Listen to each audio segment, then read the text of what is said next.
Καλή σας μέρα ή καλησπέρα.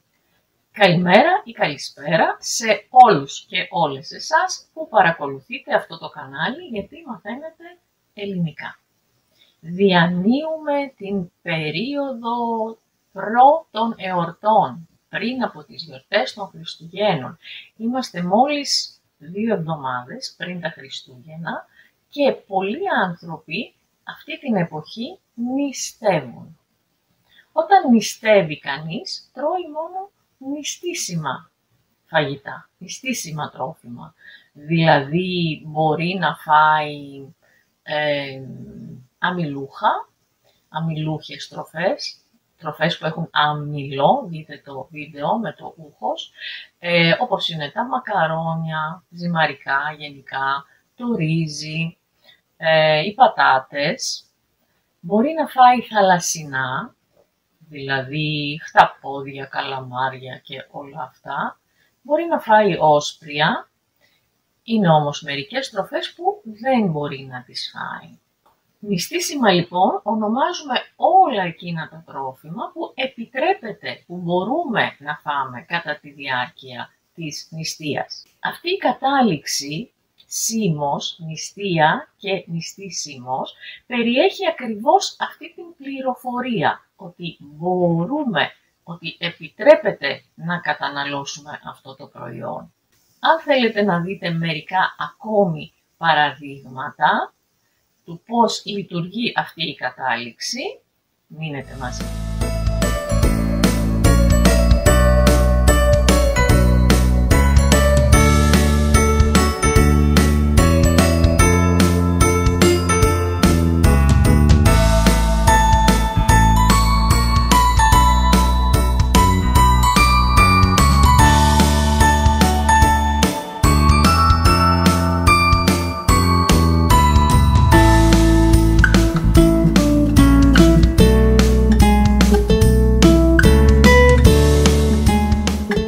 Βρώσιμος ή αλλιώς φαγώσιμος.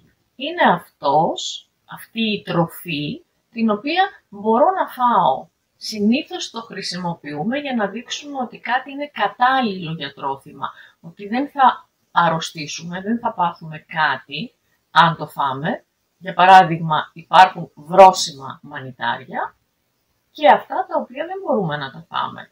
Βρώσιμα και μη βρώσιμα. Το μη χρησιμοποιείται για να δείξει το αντίθετο. Αντίστοιχα, έχουμε πόσιμο νερό, νερό που μπορούμε να το πιούμε χωρίς να κινδυνεύσει η υγεία μας, και μη πόσιμο νερό. Πολλές φορές στην Ελλάδα, σε δημόσιες βρύσες που βρίσκονται ίσως σε ένα δάσος, σε ένα άλσος, μπορεί να δείτε την πινακίδα. Το νερό είναι πόσιμο ή το νερό δεν είναι πόσιμο. Θα ξέρετε ότι μπορείτε ή δεν μπορείτε να το πιείτε. Μπορείτε να το πιείτε χωρίς κίνδυνο, αν είναι πόσιμο. Βιώσιμος. Ξέρουμε τη λέξη βίος, που είναι η ζωή. Μία βιώσιμη λύση. Προτείνουμε μία λύση σε ένα πρόβλημα, η οποία θα έχει μόνιμο αποτέλεσμα, θα λειτουργήσει. Τότε αυτή η λύση είναι βιώσιμη. Στη Θεσσαλονίκη, εδώ και δεκαετίες, προσπαθούμε να βρούμε μία βιώσιμη λύση στο κυκλοφοριακό πρόβλημα. Δεν φαίνεται στον ορίζοντα η λύση. Συνεργάσιμος. Συνεργάζομαι, συνεργασία. Εργάζομαι μαζί με κάποιον. Ένας άνθρωπος είναι συνεργάσιμος όταν μπορεί κανείς να δουλέψει μαζί του. Είναι πρόθυμος ο άλλος να δουλέψει μαζί σου. Λες, αυτός είναι πολύ συνεργάσιμος. Προσπαθεί να βρει κοινή γλώσσα, να βρει λύσεις στα προβλήματα. Επισκέψιμος. Μία λέξη που μπορεί να συναντήσετε, για παράδειγμα, όταν πάτε σαν τουρίστες σε κάποιο μέρος και θέλετε να πάτε να δείτε ένα μουσείο, έναν αρχαιολογικό χώρο. Μπορεί να δείτε μία πινακίδα που λέει «Ο χώρος είναι επισκέψιμος καθημερινά από τις 9 το πρωί μέχρι τις 4 το απόγευμα», για παράδειγμα. Θεραπεύσιμος. θεραπεύω. Θεραπεύσιμος ή άσιμος, ή άσιμος, ίαση, ιατρός, γιατρός, ιατρείο κτλ. Είναι αυτός τον οποίο εγώ μπορώ να θεραπεύσω. Μία ασθένεια η οποία είναι θεραπεύσιμη, είναι η άσιμη, μπορεί να γιατρευτεί. Διαχειρίσιμος, διαχειρίζομαι ή αντιμετωπίζω κάτι, δηλαδή βρίσκω λύσεις για αυτό το πρόβλημα. Κάτι μπορεί να είναι διαχειρίσιμο ή αντιμετωπίσιμο. Ένα πρόβλημα, μπορώ να το αντιμετωπίσω. Η κατάσταση πλέον είναι μη διαχειρίσιμη. Δεν μπορεί κανείς να βρει λύση τη δεδομένη στιγμή για αυτή την κατάσταση. Δεν ξέρω αν το χρέος της Ελλάδας είναι διαχειρίσιμο εκεί που έχει φτάσει, για παράδειγμα. Καύσιμος, μία λέξη που σίγουρα γνωρίζετε ως ουσιαστικό, τουλάχιστον όσοι μένετε στην Ελλάδα. Είναι η εποχή τώρα που όλοι πρέπει να φροντίσουμε να έχουμε καύσιμα για τον χειμώνα. Καύσιμα χρησιμοποιούν και τα αυτοκίνητα. Βενζίνη, πετρέλαιο, φυσικό αέριο και τα σπίτια φυσικά, αντίστοιχα πετρέλαιο, αέριο, ξύλα. Καύσιμη ύλη είναι το προϊόν, είναι τα ξύλα ας πούμε, που μπορεί κανείς να τα κάψει και να παράγει μετά από αυτά θερμότητα, ενέργεια κινητική. Μπορεί ένα αυτοκίνητο να κινηθεί χρησιμοποιώντας καύσιμη ύλη. Συγκρίσιμος. Το ρήμα είναι συγκρίνω δύο πράγματα και μπορώ να πω αυτά τα πράγματα δεν είναι συγκρίσιμα. Δεν μπορώ να συγκρίνω το ένα με το άλλο. Για παράδειγμα, έχουμε κρύο στην Ελλάδα το χειμώνα. Έχει κρύο το χειμώνα και στην Σιβηρία, στο Βόρειο Πόλο, στην Αλάσκα. Ναι, αλλά κρύο και κρύο δεν είναι συγκρίσιμα. Άλλο είναι το κρύο της Ελλάδας, άλλο είναι το κρύο του Βόρειου Πόλου, της Σκανδιναβίας ας πούμε. Εργάσιμος, μία άλλη λέξη που την ακούμε πολύ συχνά. Εργάσιμες ημέρες και ώρες. Είναι οι μέρες και οι ώρες όταν εργαζόμαστε. Οι εργάσιμες ώρες αυτού του καταστήματος είναι Δευτέρα με Σάββατο από τις 9 το πρωί μέχρι τις 9 το βράδυ, για παράδειγμα. Επίσης, μία λέξη που χρησιμοποιούμε συχνά είναι η λέξη αναλώσιμος.